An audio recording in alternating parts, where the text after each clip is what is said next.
Welcome back to my channel.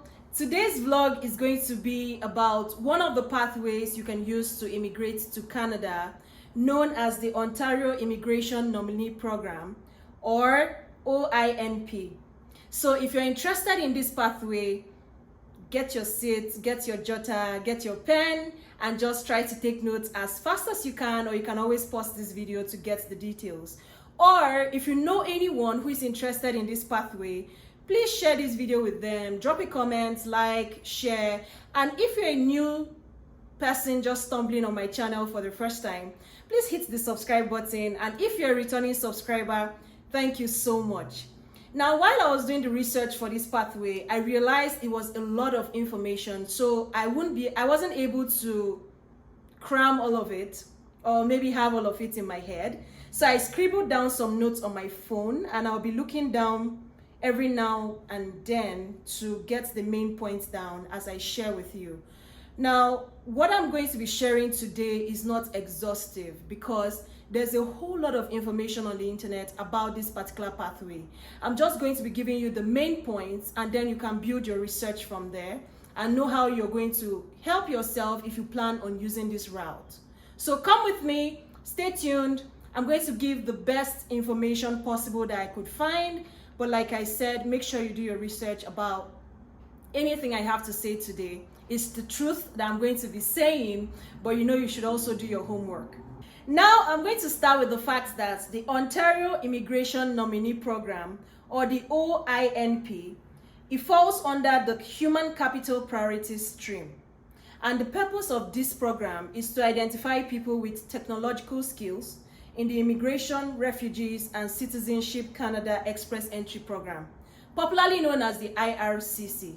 If you're vested in Canada and you want to come, IRCC should not be new to you. I mean, it should be a phrase that lives rent-free. Sorry, an acronym that lives rent-free in your head. Through this dedicated approach, Canada is helping to make it easier for businesses in the technology sector to recruit top talents from around the world. Now, they're trying to grow their technological sector, and they feel that this is a good pathway to bring in the best talents in tech from around the world. So if you are into tech, I'm going to be mentioning the specific NOCs, and I'll explain what NOCs means shortly along this video. If you fall under those categories, you can easily apply and be taken out of the pool, and you apply and meet all of the criteria I'll be listing, and you're well on your way to Canada.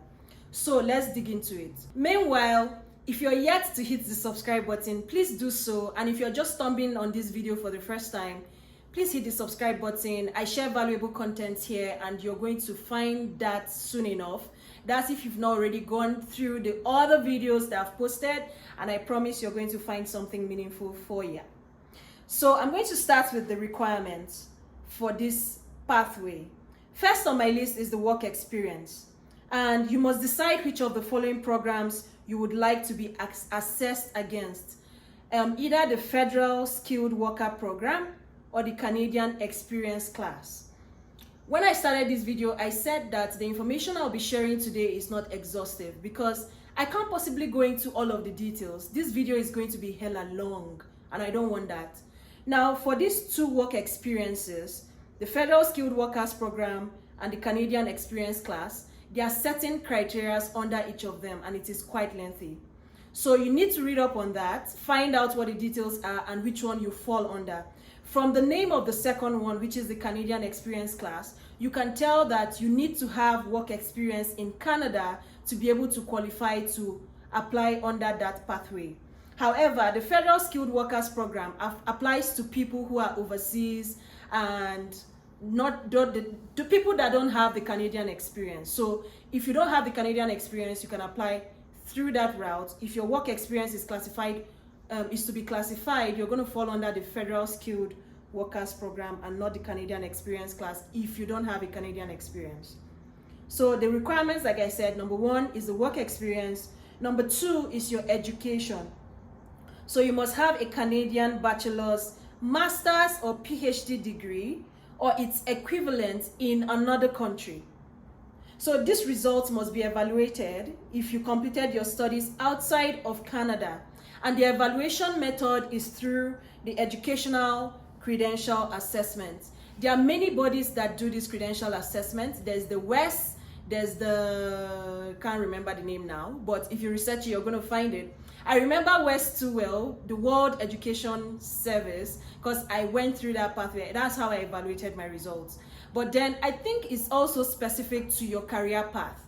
For lawyers, there's a certain kind of evaluation they do, and other professions as the case may be. So you need to do your research and find out which of the pathways you'll be able to evaluate your educational qualification against. So again, number one, under the requirements is the work experience. Number two is the education. And for the education, you need to evaluate your results, whatever degree you have, you need to evaluate it to find out the equivalent in Canada. That's if your degree certificate was obtained overseas, outside of Canada. Number three on my list is the language. You must be able to understand, read, write, and speak either English or French at a Canadian language benchmark. They call it the CLB, level 7 or higher. Now, this test must not have been taken more than 2 years from the date you submitted your application for the OINP program. For the English test, Canada accepts either the IELTS or the Canadian Language Proficiency Index program, popularly also known as, the acronym is the CELPIP. So either you write the IELTS or the second one I just mentioned, and make sure you find out what the band score is, what the required band score is for each of these ones. Don't just go write the exam and have very ridiculous scores and think that you're going to qualify. Find out what the band scores are for each of the categories, either the speaking, the writing, the listening, and make sure that you're on that level or even way higher. You know, when you score higher, your chances are also higher, so you'll be doing yourself a good favor. I also made a video on how to ace your IELTS, and it's somewhere amongst my videos. I would also link it here for you to find. You find very valuable resources there that you can use to ace your exam. Now, if you're more towards the French path, you can also write a French exam that can help you if you're not English inclined and you're more, your strength is more on the French side. So Canada accepts for the French test, they accept the TEF and the TCF. TEF and the TCF. I didn't write them in full because they're in French, and God knows I can't pronounce those things. I don't know how to speak French. French is not my forte, so I really don't know. But the acronym is the TEF and the TCF. You can Google these acronyms and you're going to find the exam for sure. And to make it easy, the TEF, I'm going to put them in acronyms now. So you have, or maybe I'm going to form words with them to make it easier. So you have Tango, Echo, and Frank for TEF. And then the TCF is Tango, Cargo, and Frank, the TCF. So you Google them as the French exams required for you to come here, and you're going to find more information about them. So to reiterate again, under the requirements, you have the work experience, you have the education, then you have the language. Number 4 is settlement funds. Of course you need money, because when you come here, you still have to apply for jobs. While you're applying for the jobs and still waiting on being called from an organization to start working, you need to survive. Now, you must have enough money to support yourself and your dependent family members when you settle in Canada. Family here includes your spouse, your common law partner, and children under the age of 22, including their own children. Now, you can learn more about the money, that's the amount of money you require, depending on your family composition online.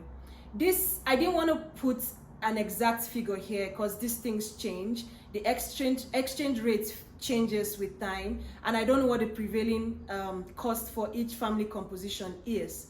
So again, you need to do your research to find out how much money you would need if you're applying by yourself or you have a family composition of 2 or higher. Make sure you have the exact amount or more. It's always advisable to have more than the required amount so that you're not, better to err on the side of caution, yeah? Have the money, have more, a little more than the required funds so that you're not faulted on any aspect. Number 5 is the intention to live in Ontario. You must intend to live in Ontario after you're granted permanent residency. Ontario is a province in Canada, and you can live in any of the cities in Ontario. So you must make sure that your plan is to live in Ontario if you're going to apply through this route. You are not going to leave Ontario for a period of time while you apply for, when you're taking for this program, you must have braced yourself up to know that you're going to be living in Ontario for a period of time. Number 6 is your legal status in Canada, and this is for those who are applying from within Canada. You must have a legal status, either a visitor's record, a study permit, or work permit at the time you apply, and should maintain that status until the time of your nomination. So if you visited Canada or if you're a student here, you must make sure that your permit covers the period which you're here and the period which you apply for this OINP program, and not that your permit is gonna run out, it's gonna expire before you apply, because you would not qualify. So you must have a legal status in Canada to be able to qualify for this. Number 7 on my list is for the Federal Skilled Worker Program. If you choose to be accessed against the Federal Skilled Worker Program, you must score at least 67 points on the 6 selected factors. Now I'm going to list the 6 selected factors here. Number 1 is education, 2 is language skills, 3 is work experience, 4 is age, 5 is arranged employment in Canada, and 6 is adaptability. So there's a score range for each of these points, and you must get at least 67 points. As a recap of all the requirements I just went into details on, I'm just going to be listing them again, but this time around I'm not going to go into details anymore. So I'm going to list all 7 of them so that it's fresh in your memory.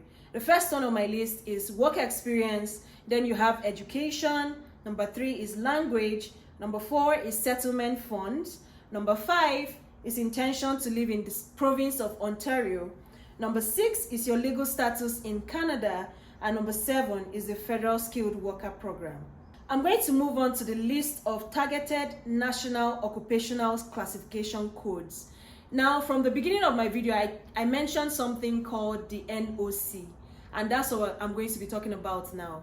The full meaning of NOC is National Occupational Classification Codes.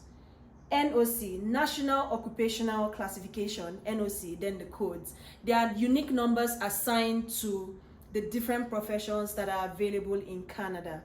And I'm going to be listing the targeted ones for this program, for the OINP program. You don't just apply if you read a different course that is not in tech. Only these listed courses are in demand. They are the targeted NOCs that are needed for this program. The first one is for data scientists, and the NOC is 21211. Number 2, I have software engineers and designers with an NOC of 21231. Now, NOC stands for National Occupational Classification, and they are codes that are assigned to the professions that are obtainable in Canada. Each profession has a unique National Occupational Classification code, and these codes I'm going to be listing are the targeted ones for this particular program that I'm talking about today. So you don't just apply if you are not, if your expertise is not within the targeted codes that I'm going to be mentioning shortly. The first one on my list is data scientist, and the code is 21211. Number 2 is for software engineers and designers, and the code is 21231. Number 3 is computer systems developers and programmers. The code is 21230. Number 4 is software developers and programmers with the code 21232. I'm going to put the labels across every code that I'm going to mention, so it will be easy for you to grasp. Number 5 is web developers and programmers with a code of 21234. Number 6 is web designers, code of 21233. Number 7 is database analysts and data administrators. The code is 21223. Number 8, computer and information systems managers. The code is 20012.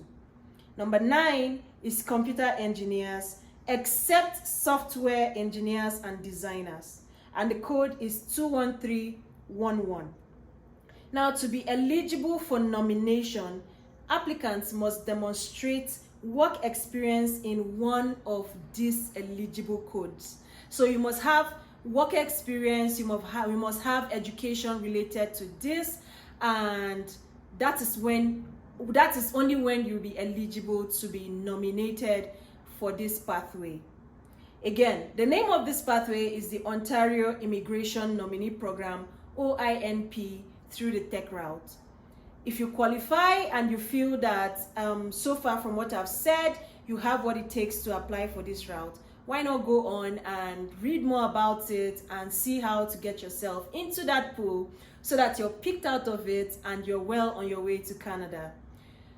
Thank you so much for listening today. Thank you so much for watching. I hope to be dropping more pathways, and I'm going to be doing lots of research before I come up with any information at all, because the last thing I want is to mislead anybody. So I'm going to be sharing more details about other pathways I find, and I hope you find them useful. Please share this video if you found it useful, or share it with whoever you think will find it useful. Leave a comment, share, comment. Now I'm going over and over, comment and share, and subscribe. Remember to hit that subscribe button and turn on your post notification. Thank you so much for watching today. Till next time. Bye.